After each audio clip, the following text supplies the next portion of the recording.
आइए हम लोग ग्राफ के बारे में देखते हैं। सबसे पहला बात, ग्राफ क्या है?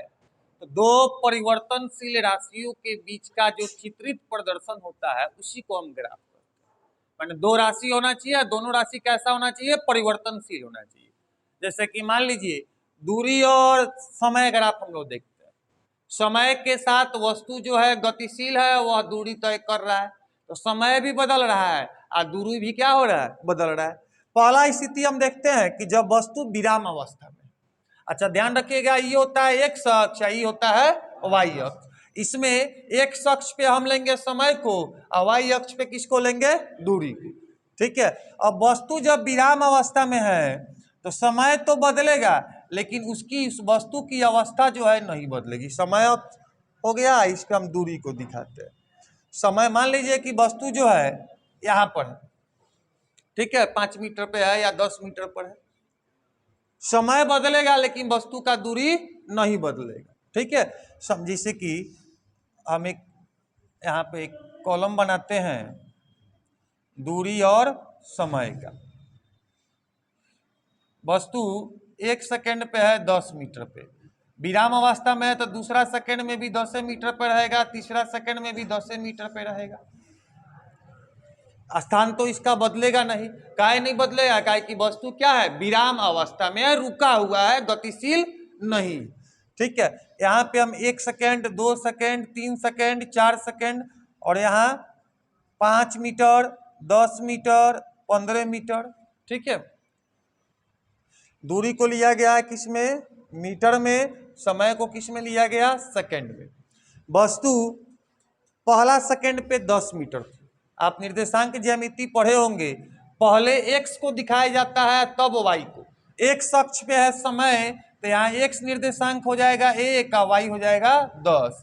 यहाँ पर 2 10 होगा और यहाँ पे क्या होगा? 3 10 होगा। अब इस तीनों पॉइंट को आप प्लॉट कीजिए। 1 10 ये रहा, 2 10 ये रहा, 3 10 ये रहा।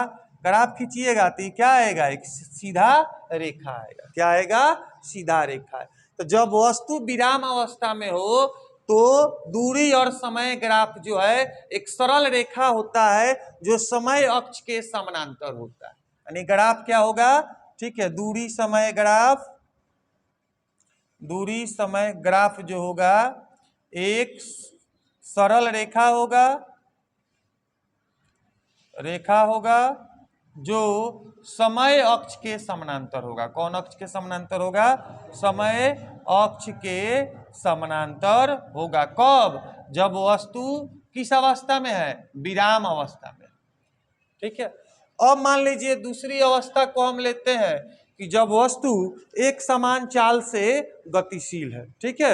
एक समान चाल से गतिशील वस्तु, एक समान चाल से गतिशील वस्तु, गतिशील वस्तु का कैसे होगा? तो ये हो गया आपका ग्राफ। ये एक्स अक्ष पे आप दिखाओगे समय को, ठीक है, और वाई अक्ष पे दिखाओगे किसको? दूरी को। दूरी समय ग्राफ है, समय होगा सेकंड में, दूरी होगा मीटर। एक समान चाल से गतिशील है। एक हम टेबल लेते हैं,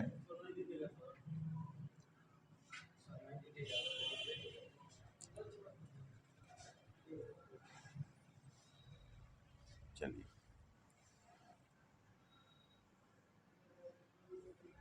समय नीचे लेते हैं और दूरी को ऊपर लेते हैं। मान लेते हैं कि पहला सेकंड पे वस्तु हमारा 2 मीटर पे था, दूसरा सेकंड में वस्तु 4 मीटर पे गया, तीसरा सेकंड में वस्तु कहाँ गया? 6 मीटर पे। 1 2 3 2 4 6। तो यहाँ निर्देशांक एक्स निर्देशांक 1 है, वाई 2 है, 1 2, फिर 2 4 और फिर 3 6। इन सब बिंदु को प्लॉट कीजिए। 1 2 ये रहा, 2 4 जो है ये रहा और 3 6 जो है ये रहा। यहाँ भी ग्राफ जो है एक सीधा रेखा आएगा जो ओरिजिन से यानी कि मूल बिंदु से क्या करेगा? पास करेगा। अगर वस्तु विराम अवस्था में है तो ग्राफ जो है समय अक्ष के समानांतर होगा। किसके समानांतर होगा? समय अक्ष के। एक समान चाल से गतिशील है तो ग्राफ यहाँ भी एक सरल रेखा ही होगा, लेकिन यह सरल रेखा कहाँ से निकलेगा? मूल बिंदु से गुजरती हुई एक सरल रेखा होगा। ठीक है। एक समान चाल से गतिशील वस्तु का ग्राफ, दूरी समय ग्राफ जो है समय ग्राफ मूल बिंदु से गुजरती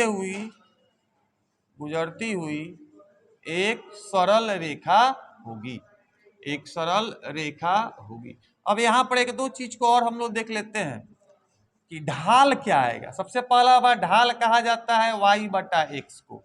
ढाल किसको कहा जाता है? y बटा एक्स को इंग्लिश में स्लोप कहते हैं। y पर क्या है? दूरी है, और x पे क्या है? समय है। तो यहाँ दूरी बटा समय क्या होता है? चाल होता है। दूरी बटा समय क्या होता है? चाल।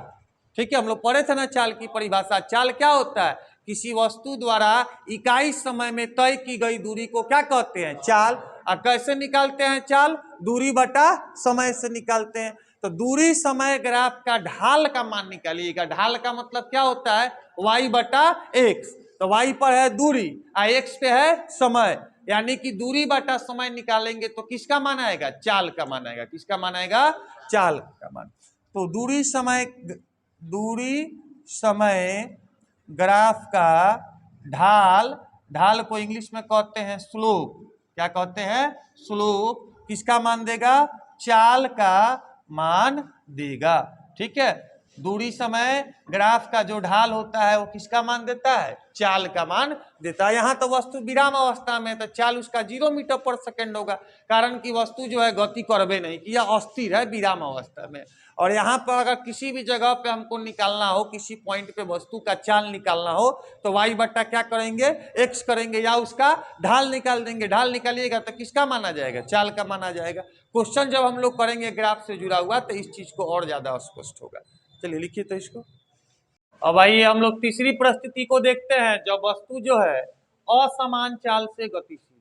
असमान चाल से गतिशील वस्तु का मतलब क्या हुआ? वस्तु बराबर समय अंतराल में बराबर दूरी तय नहीं कर रही है। तो उस परिस्थिति का ग्राफ जो होगा कभी भी सीधा रेखा नहीं आएगा, कभी भी सीधा रेखा नहीं आएगा।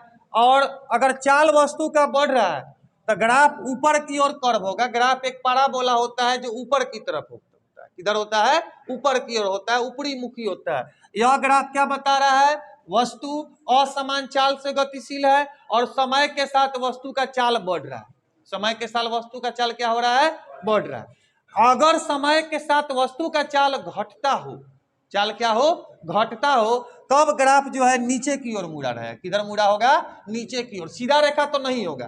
कभी भी वस्तु यदि असमान चाल से चल रहा हो तो उसका ग्राफ सीधा रेखा हो ही नहीं सकता। सीधा रेखा कब होगा? जब वस्तु समान चाल से चल रहा हो। वस्तु क्या हो? समान चाल से चल रहा हो तब सीधा रेखा हो। इसमें भी ध्यान रखिएगा, हाई ग्राफ ऊपर की ओर जा रहा है, यानी चाल क्या हो रहा है? बढ़ रहा है। अगर ऐसे रहता ग्राफ, अगर ऐसे रहता नीचे की ओर रहता, तब इस परिस्थिति में क्या हो रहा है? चाल क्या हो रहा है? घट रहा है। लेकिन कौन सा ये चाल कौन सा है? एक समान चाल है। ये भी चाल कौन सा है? एक समान चाल है। काहे एक समान चाल है? क्योंकि इनका ग्राफ क्या है? सीधा रेखा। माने आप ये कहिए कि वस्तु एक समान चाल से चल रहा है तो ग्राफ एक सीधा रेखा होगा। चाहे यह कहिए ग्राफ यदि सीधा रेखा है तो वस्तु का चाल क्या है? एक समान। लेकिन ग्राफ कर्व रहे तब वो कौन सा चाल हो जाएगा? असमान चाल होगा। समय के साथ उसका चाल बढ़ रहा है तो ऊपर की ओर मुड़ा रहेगा। कहाँ मुड़ा हुआ रहेगा? ऊपर की ओर। और समय के साथ घट रहा है तब किधर की ओर मुड़ा रहेगा? नीचे की ओर मुड़ा हुआ रहेगा। ठीक है, ये ऐसे रहेगा। समझे? कोई दिक्कत इसमें? ग्राफ समझ में आया? अब इससे आधारित क्वेश्चन, ग्राफ पर आधारित क्वेश्चन जो है, दूरी और समय के ग्राफ पर आधारित क्वेश्चन को फिर हम लोग अगले क्लास में करेंगे। ठीक है, आज यहीं तक रहने देते हैं। आज हम लोग क्या क्या पढ़े? त्वरण पढ़े और ग्राफ पढ़े। किसका? दूरी और समय ग्राफ का। इतना चीजों को आप कंप्लीट करके ही कल आना। चलिए आज हम लोग चाल समय ग्राफ के बारे में पढ़ते हैं।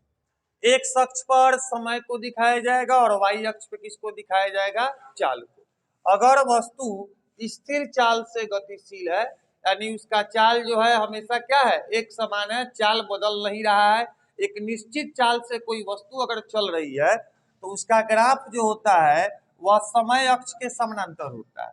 ये आपका एक्स अक्ष हो गया, ये वाई अक्ष हो गया। इस अक्ष पे हम दिखाते हैं समय को और इस अक्ष पे हम दिखाते हैं चाल को। चाल का जो यूनिट होता है वो मीटर पर सेकेंड होता है और समय का जो यूनिट होता है वो क्या होता है? सेकेंड होता है। ठीक है, अगर वस्तु एक समान चाल से चल रही है तो उसका ग्राफ जो है वह समय अक्ष के क्या होगा, समानांतर होगा।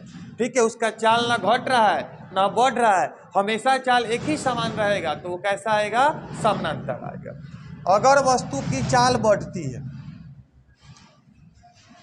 वस्तु की चाल क्या हो रही है, बढ़ रही है, चाल बढ़ रही हो, तब ग्राफ जो है एक सीधी रेखा आएगा जो नीचे से ऊपर की ओर जाएगा। समय एक्स अक्ष पर और वाई अक्ष पे क्या आ गया, चाल आ गया।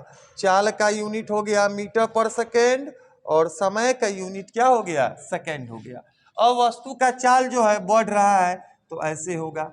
ठीक है, अब यहां से ग्राफ है, इसका मतलब वस्तु का प्रारंभिक चाल 0 था और 0 से ये बढ़ना शुरू हुआ। अगर ये ग्राफ यहाँ से रहता तो यहाँ पर जो मान रहता, अगर 2 मान रहता तो 2 से, 4 मान रहता तो 4 से शुरू होता, प्रारंभिक चाल उसकी वो हो जाती। तो यहाँ पर वस्तु की चाल क्या हो रही है, एक वस्तु की चाल क्या हो रही है, बढ़ रही है। अब बढ़ रही है तो ग्राफ कहाँ है, नीचे से ऊपर की ओर जा रहा है। अगर वस्तु की चाल घटती हो, वस्तु की चाल क्या हो, घट रही हो, तब ग्राफ जो है ऊपर से कहाँ आएगा, नीचे की ओर आएगा। ये समय अक्ष हो गया और ये क्या हो गया, चाल का अक्ष हो गया। एक अक्ष पे समय को हम दिखाएंगे और वाई अक्ष पे हम दिखाते हैं चाल को। चाल जो है मीटर पर सेकंड में और समय किस में आएगा, सेकंड में। मान लेते हैं चाल जो है, शुरुआती चाल है 40 मीटर पर सेकंड की रफ्तार से कोई वस्तु गतिशील है। आप एक बाइक चला रहे हो और उस बाइक की चाल जो है 40 मीटर पर सेकंड है। आपने ब्रेक अप्लाई किया, ब्रेक अप्लाई के बाद धीरे धीरे धीरे धीरे थोड़ी दूर में जाकर गाड़ी क्या हो गई, रुक गई। तो रुक गई तो उसकी चाल क्या हो गई, 0। अगर चाल यहाँ पे 40 मीटर पर सेकंड है और वहां से धीरे धीरे चाल घट के क्या हो गया, 0 हो गया। ठीक है, ऊपर से नीचे की ओर आया तो वस्तु की चाल क्या हो रही है, घट रही है, और नीचे से ऊपर की ओर जा रहा है तो बढ़ रही है, और समानांतर है तो एक समान चाल से चल रही है। अब आइए एक ग्राफ को हम लोग देखते हैं। यहाँ पर किसी वस्तु के द्वारा विभिन्न समय अंतराल में वस्तु का चाल विभिन्न समय अंतराल में दिखाया गया। कोई वस्तु है, उसका ग्राफ इस प्रकार से है, चाल और समय ग्राफ।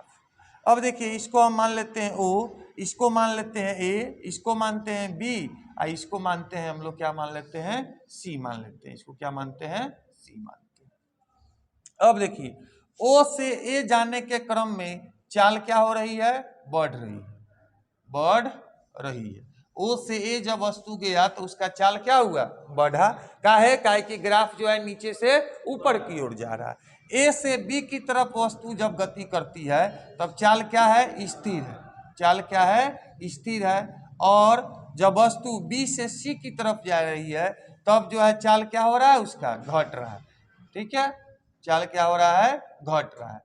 समझे, इस ग्राफ को देखकर आप ये आसानी से समझ सकते हैं कि कब वस्तु का चाल बढ़ रहा है, कब स्थिर है और कब क्या हो रहा है, घट रहा है। यदि वस्तु का चाल और समय ग्राफ जो है नीचे से ऊपर की ओर जा रहा है तो बढ़ रहा है, समानांतर जा रहा है तो एक समान है, और ऊपर से नीचे आ रहा है तो क्या हो रहा है, घट रहा है। इसमें कहीं कोई कंफ्यूजन अब नहीं होगा। ठीक है, तीनों अलग अलग परिस्थितियों का ग्राफ हमने देखा। एक समान चाल से है तो एक सीधी रेखा है जो समय अक्ष के समानांतर है। अगर बढ़ रहा है तो सीधी रेखा नीचे से ऊपर की ओर है, और घट रहा है चाल उसका तो ऊपर से क्या है, नीचे की ओर है। अब आइए कि चाल और समय ग्राफ का जो क्षेत्र होता है वो किस चीज का मान देता है। चाल समय ग्राफ का आप क्षेत्रफल निकालिएगा, चाल समय ग्राफ का क्षेत्रफल निकालिएगा। ग्राफ का क्षेत्रफल वस्तु द्वारा तय की गई दूरी का मान देगा। क्षेत्रफल वस्तु द्वारा तय की गई दूरी का मान देता है। समय और चाल ग्राफ का क्षेत्रफल जो है किसका मान देगा, दूरी का। ठीक है, अब देखिए इस चीज को हम लोग इस तरह समझते हैं। मान लेते हैं कोई वस्तु यहां से यहां तक गई। ठीक है, अब अब ये ग्राफ यहाँ तक हो गया। अगर इस आकृति का आप क्षेत्रफल निकाल दीजिएगा तो वस्तु द्वारा तय की गई दूरी हो जाएगी। इस आकृति का क्षेत्रफल निकाल देंगे तो क्या हो जाएगा, वस्तु द्वारा तय की गई दूरी हो जाएगा। कैसे होगा, जैसे मान लीजिए ये 0 है, आई टी, ये 0 है, ये क्या है, टी समय हो गया। यह 0 है और यहाँ पे हम इसके चाल को मान लेते हैं एस है। चाल को क्या मान लेते हैं, एस। दूरी बराबर क्या होता है, दूरी बराबर क्या होता है, चाल गुना समय होता है। दूरी बराबर क्या होता है, चाल गुना समय, यही ना होता है। तो इस वस्तु t बराबर 0 से t बराबर t तक जाने में समय लिया t, समय कितना लिया t, और यहां से यहां तक जाने में इसका चाल क्या हुआ, शुरू में चाल 0 था और अंतिम चाल क्या है, s। अंतिम चाल क्या है, s है। ठीक है, तो ये s है और ये क्या है, t है। ये पूरा यहां से लेकर यहां तक कितना है, t है, और यहां से लेकर यहां तक कितना है, s है। और चाल को आप समय से गुणा कीजिए, s गुना t कीजिएगा तो आपका क्या निकल जाएगा, दूरी निकल जाएगा, निकलेगा ना। अब देखिए जरा सा इस फिगर पे गौर कीजिए, यह एक आयत है, यह क्या है, आयत का क्षेत्रफल क्या होता है, लंबाई गुना चौड़ाई। इसकी लंबाई है t और चौड़ाई है s, तो t गुना s क्षेत्रफल हो गया और t गुना s ही उसका क्या आया, दूरी आया। t गुना s ही क्या आया, दूरी। अगर इसका आप इस ग्राफ में अगर आप दूरी निकालते हैं तो चाल गुना समय, चाल है s और समय क्या है, t है। चाल है s और समय क्या है, t है, तो दूरी क्या हो गया, s गुना t।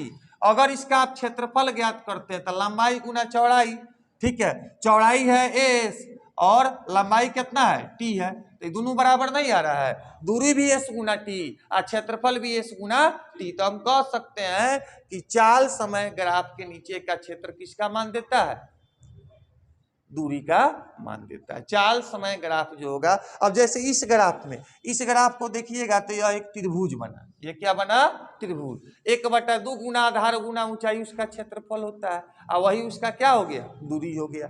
यह ग्राफ भी त्रिभुज बना, इसका क्षेत्रफल निकालिएगा तो क्या निकलेगा, वस्तु द्वारा तय की गई दूरी निकला। यह ग्राफ एक समलंब चतुर्भुज है। कौन सा चतुर्भुज है, समलंब। समलंब चतुर्भुज का क्षेत्रफल होता है 1/2 गुना समानांतर भुजाओं का योग और गुना क्या होता है, ऊंचाई। अब इन सारी बातों को फिर हम लोग क्वेश्चन जब डिस्कस कर रहे हैं तो ये बातें और स्पष्ट हो जाएगी। आपको बस ध्यान में इतनी बात को रखना है कि चाल समय ग्राफ में यदि ग्राफ समय अक्ष के समानांतर है तो स्थिर चाल, ग्राफ नीचे से ऊपर जा रहा है चाल बढ़ रहा है, ऊपर से नीचे आ रहा है चाल घट रहा है, और चाल समय ग्राफ के क्षेत्रफल जो है वह वस्तु द्वारा तय की गई दूरी का मान देता है। इन दो चीजों को ध्यान में रखना है। पहला चीज ये, ग्राफ कब समय अक्ष के समानांतर है, कब नीचे से ऊपर की तरफ सीधी रेखा है, कब ऊपर से नीचे है। और दूसरी बात ये कि चाल समय ग्राफ का क्षेत्रफल किसका मान देता है, दूरी का मान देता है। ठीक है, अब हम लोग कुछ क्वेश्चन को करेंगे फिर ये बातें और स्पष्ट हो जाएगी। आइए अब चाल समय ग्राफ पर आधारित ये दो क्वेश्चन है। पहला क्वेश्चन क्या कह रहा है, दी गई आकृति में किसी वस्तु का चाल समय ग्राफ दिया गया है। चाल समय ग्राफ है, एक्स अक्ष पे समय है और वाई अक्ष पे क्या है, चाल है। समय सेकंड में है, चाल मीटर पर सेकंड में। 10 सेकंड से 30 सेकंड के बीच तय की गई दूरी निकाली। 10 सेकंड यानी ये वाला पॉइंट हो गया और 30 सेकंड आपका ये वाला पॉइंट। ठीक है, यहां से आप पहले लंब खींच लीजिए सीधे और इस छायांकित भाग का आप क्षेत्रफल निकाल दीजिए। ठीक है, तो आ जाएगा। अब देखिए इसको हम मान लेते हैं ए बी सी और डी। ठीक है, यहां पर ए सी पहले निकालिए, ये ए सी, ए सी ये वाई अक्ष के समानांतर है तो ये 20 है और ये क्या है, 0 है। 20 माइनस 0 यानी हो जाएगा 20 मीटर पर सेकेंड। एसी चाल है। और अब निकालिए आप ए बी, ये है आपका 10 ये है आपका कितना 30। ए बी बराबर हो जाएगा 30 माइनस 10 कितना सेकेंड हो गया, 20 सेकेंड। पहले हमने एक भुजा निकाला ए सी, एसी जो है वाई अक्ष के समानांतर है यानी कि चाल है। एसी में ए जो है 20 पर और सी कितना पर है 0 पर, तो AC कितना हो गया 20 माइनस 0 20 मीटर पर सेकेंड। अब इसकी दूसरी भुजा AB निकाले। AB जो है x अक्ष के समानांतर है यानी कि समय है। AB में A का निर्देशांक कितना है 10 और B के लिए x निर्देशांक कितना है 30, तो 30 माइनस 10 कितना हो गया 20। ठीक है, अब इसका जो क्षेत्रफल होगा वही ना दूरी का मान देगा। ठीक है, तो दूरी बराबर हो जाएगा, यहां ध्यान दीजिए, यह एक आयत है, आयत का क्षेत्रफल होता है लंबाई गुना चौड़ाई। ठीक है, लंबाई हम लेते हैं AC को और AB को चौड़ाई लेते हैं, ये 20 गुना 20 कितना हो गया 400 मीटर हो गया। ठीक है, यहाँ दोनों भुजा बराबर है तो आयत के जगह आप वर्ग भी कह सकते हो, वर्ग भी एक प्रकार का आयत ही होता है। ठीक है, तो हमको क्या करना है, दोनों भुजा को गुना कर देना है, चाहे वर्ग हो चाहे आयत हो। ठीक है, तो AB भी आया है 20 और AC भी आया है 20, तो 20 गुना 20 कितना हो गया 400 मीटर इस वस्तु के द्वारा 10 से लेकर 30 सेकेंड के बीच में दूरी तय की गई। अब आइए दूसरे क्वेश्चन में, यहां पर आपको निकालना है किसी वस्तु द्वारा 0 से 20 सेकेंड, 0 से 20 सेकेंड, अब यहां से लंब खींचिए। अब इस आकृति का आपको क्या करना होगा, क्षेत्रफल निकाल देना होगा। इसको हम मान लेते हैं A या इसको मान लेते हैं B। अब इसमें पहले आप AB निकालिए। यह आकृति आपका क्या है, एक त्रिभुज है, त्रिभुज का क्षेत्रफल 1/2 गुना आधार गुना ऊंचाई होता है, इसका ऊंचाई है AB। अब A का निर्देशांक, यहाँ पे ये ग्राफ में थोड़ा सा गड़बड़ हो गया है, ये ठीक 30 के सामने आएगा, ये कितना किसके सामने आएगा 30 के, इसको थोड़ा सा आप लोग ठीक कर लेंगे। 5 10 15 20 25 और ये क्या हो गया 30, यानी ये हो गया। AB आपको निकालना है तो A का y निर्देशांक हो गया 30 और B का कितना हो गया 0, 30 माइनस 0 30 मीटर पर सेकेंड और AB निकल गया। अब हमको क्या निकालना है OB निकालना है, ये आधार इसका क्या है OB है, तो इसका तो 0 होगा और इसका कितना होगा 20 होगा। OB जो है निर्देशांक ज्यामिति में आप पढ़े होंगे, B का निर्देशांक क्या होगा 20 0 और इसका निर्देशांक क्या होगा, मूल बिंदु है तो 0 0, तो 20 माइनस 0 करेंगे, 20 माइनस 0 कितना हो गया 20 सेकेंड।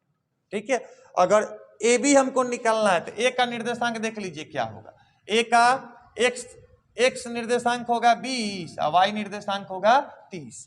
AB निकालना है तो AB जो है y अक्ष के समानांतर है, AB किसके समानांतर है y अक्ष के, तो y में से y घटा दिए, 30 में से 0 गया कितना आया 30 आया।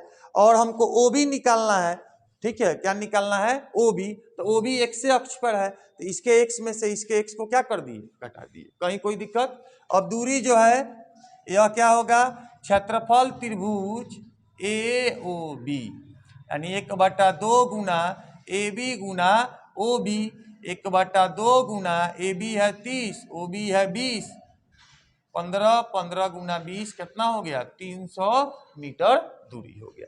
तो ये दोनों क्वेश्चन एक ही तरह का था, अंतर क्या था कि यहाँ पर हमारा बना है वर्ग और यहाँ पे क्या बना है त्रिभुज। अगर किसी क्वेश्चन में समलंब बनता हो तो समलंब का क्षेत्रफल निकालेंगे, माने जो भी आकृति चाल समय ग्राफ जो भी आकृति बना रही हो उसका हम लोग क्या कर देंगे क्षेत्रफल निकाल देंगे, क्या निकल जाएगा दूरी निकल जाएगा। बात समझ में आ गई, चलिए लिखिए। वेग समय ग्राफ को देखते हैं। वेग समय ग्राफ जो है यह चाल समय ग्राफ की तरह ही होता है। पहला परिस्थिति को देखते हैं, जब वस्तु एक नियत वेग से, नियत वेग का मतलब क्या हुआ एक समान वेग से गतिशील। जैसे मान लिया जाए कि एक वस्तु जो है 3 मीटर पर सेकेंड के वेग से गति कर रहा है, तो समय बदलने के साथ उसका वेग नहीं बदलेगा कारण कि निश्चित वेग है, और उस परिस्थिति में ग्राफ जो आएगा वह कैसा आएगा समय अक्ष के समानांतर। अगर उसका वेग 3 मीटर पर सेकेंड है ही रह रहा है, देखिए पहला सेकेंड पर भी 3 मीटर, दूसरा पर भी 3 मीटर, तीसरा पर भी 3 मीटर पर सेकेंड और चौथा पर भी 3 मीटर पर सेकेंड। तो जब वस्तु एक निश्चित वेग से अगर गति कर रही है तो उसका ग्राफ जो होगा वह किसके समानांतर आएगा समय अक्ष के। अब आइए जब वस्तु एक समान गति में हो लेकिन विराम अवस्था से हो और उसका वेग जो है बढ़ रहा है, ठीक है। तो एक सीधा लाइन होगा लेकिन विराम अवस्था से वस्तु चल रही है, तो यह लाइन मूल बिंदु से क्या होगा, शुरू होगा। कहाँ शुरू होगा, मूल बिंदु से। यह क्या बताता है कि t बराबर 0 पर शुरुआती समय में वस्तु का वेग जो था वह 0 मीटर पर सेकेंड था, ठीक है। 2 सेकेंड पे 2 मीटर पर सेकेंड था, 3 सेकेंड पे निकालिएगा 3 मीटर पर सेकेंड, 4 सेकेंड पे 4 मीटर पर सेकेंड, 5 सेकेंड पे 5 मीटर पर सेकेंड, ठीक है। लेकिन शुरू में कितना था, 0 मीटर पर सेकेंड था। अगर वस्तु एक समान गति में हो लेकिन उसका प्रारंभिक वेग 0 नहीं, मान लीजिए प्रारंभिक वेग 2 मीटर पर सेकेंड है, तो यहां से ये ग्राफ शुरू होगा, यहां से ऐसे, ठीक है। अगर t बराबर 2 सेकेंड पे आपसे पूछा जाए वस्तु का वेग क्या है, तो t बराबर 2 से सीधे एक लंबवत रेखा खींचिएगा और देखिएगा y अक्ष पे कितना आ रहा है, 4 आ रहा है, तो उसका t बराबर 2 सेकेंड पे उसका वेग कितना हो जाएगा, 4 मीटर प्रति सेकेंड होगा, ठीक है। और ये कहां से शुरू होगा, प्रारंभिक वेग जितना होगा, अगर प्रारंभिक वेग 2 है तो 2 से शुरू होगा, प्रारंभिक वेग 1 रहता तो 1 से शुरू होता, 3 रहता तो 3 से शुरू होता। अगर वस्तु एक समान रूप से गति तो कर रहा है लेकिन उसका वेग घट रहा है, और घटते घटते कितना हो जा रहा है, 0 हो जा रहा है। मान लीजिए प्रारंभिक वेग उसका 5 मीटर पर सेकेंड था और वहां से घटते घटते कितना हो गया, 0 हो गया, ठीक है। तो ऊपर से कहाँ आएगा, नीचे की ओर आएगा। अब एक ऐसा स्थिति देखा जाए, अगर आपको दिया जाए कि एक वस्तु का वेग समय ग्राफ दिया हुआ है, इस पे समय और इस पे क्या है, वेग है, इस अक्ष पे क्या है, वेग है, जो मीटर पर सेकेंड में है, और यह किस में है, सेकेंड में है। यह एक्स अक्ष है और यह क्या है, वाई अक्ष है। अब कह रहा है कोई वस्तु जो है ओ ए बी सी डी एक समान गति में है, वेग बढ़ रहा है, यहां तक, यहां से यहां तक वेग क्या है, स्थिर है, यहां से यहां तक वेग क्या हुआ, घटा, और यहां से यहां तक बढ़। समझ गए बात को, ठीक है। यह यहां तक वेग बढ़ रहा है, यहां से वेग क्या है, स्थिर है, यहां पर क्या हो रहा है, घट रहा है, और यहां से यहां क्या हो रहा है, बढ़ रहा है। यानी कहने का मतलब आप एक गाड़ी चालू किए, ठीक है, गाड़ी को एक्सीलरेट किए ए तक, और मान लीजिए एक्सीलरेट करने के बाद आपका चाल हो गया 40 मीटर पर सेकेंड। अब वही चाल से आप कहां तक गए, वही वेग से आप बी तक गए। उसके बाद किसी कारणवश आपने क्या किया, ब्रेक लिया, गाड़ी की चाल धीरे धीरे कम हो गई, कहां तक, सी तक, और सी से फिर आपको अच्छा रोड मिला था, आपने क्या किया, वेग को बढ़ा दिया। समझ गए, ओ से ए जाने में वेग बढ़ा, ए से बी जाने में वेग स्थिर रहा, बी से सी आने में वेग घटा, और फिर सी से डी जाने में वेग क्या हो रहा है, समझ गए बात को। अब आइए कि वेग समय ग्राफ का, ग्राफ से 2 चीज निकाल सकते हैं। पहला है त्वरण, त्वरण वेग समय ग्राफ का ढाल देता है, और ढाल निकालने के लिए y/x कर देंगे, ठीक है। और दूसरा है विस्थापन, विस्थापन क्या देता है, क्षेत्रफल देता है, क्या देता है, क्षेत्रफल। वेग समय ग्राफ का यदि हम क्षेत्रफल निकालेंगे तो विस्थापन का मान मिलेगा, किसका मान मिलेगा, विस्थापन का। चाल समय में दूरी का मिलता था, काहे कि दूरी बराबर चाल गुना समय, और विस्थापन बराबर वेग गुना समय। और त्वरण क्या होता है, वेग में परिवर्तन की दर, यानी वेग में परिवर्तन बटा समय। वेग है y एक्सिस पर, समय है x एक्सिस पर, तो y बटा क्या होगा, x होगा, ठीक है। दूरी बटा समय को कोई नाम नहीं दिया गया है, विस्थापन बटा समय को कहा जाता है त्वरण, विस्थापन बोल रहे, वेग बटा समय को क्या दिया, बोला जाता है, त्वरण बोला जाता है। वेग में परिवर्तन बटा समय को क्या कहेंगे, त्वरण कहेंगे। इसीलिए वेग समय ग्राफ का ढाल जो है किसका मान देगा, त्वरण का, काहे कि त्वरण क्या होता है, वेग में परिवर्तन बटा समय। वेग कहाँ है, y पर है, और समय कहाँ है, x पर है, तो y बटा x करेंगे तो किसका मान आएगा, त्वरण का, और उसका क्षेत्रफल निकालेंगे तो किसका मान आएगा, विस्थापन का मान आएगा, ठीक है। अब इस बेसिस पे कुछ क्वेश्चन को करेंगे तो और ज्यादा ये स्पष्ट हो जाएगा, ठीक है। लिखिए इसको।